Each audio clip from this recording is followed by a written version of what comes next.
Bharatiya Janata party लगातार लोकतांत्रिक मूल्यों की हत्या करती आ रही है, ये किसी से छुपा नहीं है। और वो चाहती है कि विपक्ष के हर नेता को झूठे षड्यंत्रों के तहत जेल में भेजा जाए।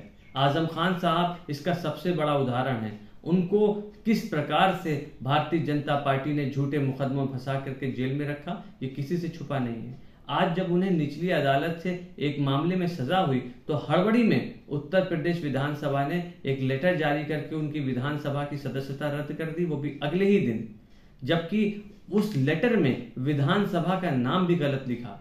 इतनी हड़बड़ी थी। जबकि बहुत सारे ऐसे विधायक हैं जिनके कई कई साल मामले विधानसभा में पड़े हैं, जिन्होंने विप का उल्लंघन किया, किसी ने जो है पार्टी लाइंस का उल्लंघन किया, किसी ने क्रॉस वोटिंग करी, उनके मामलों में सालों साल कार्रवाई नहीं होती है, क्योंकि वो भारतीय जनता पार्टी में पक्ष में शायद उन्होंने वोट किया, भारतीय जनता पार्टी के पक्ष में विप का उल्लंघन किया। लेकिन आजम खान साहब जो विपक्ष के नेता हैं, उनके खिलाफ इतनी हड़बड़ी में कार्रवाई करती है। ये भारतीय जनता पार्टी की मंशा दर्शाता है। ये दिखाता है कि भारतीय जनता पार्टी विधानसभा में आजम खान साहब के सवालों का जवाब देने में सक्षम नहीं है।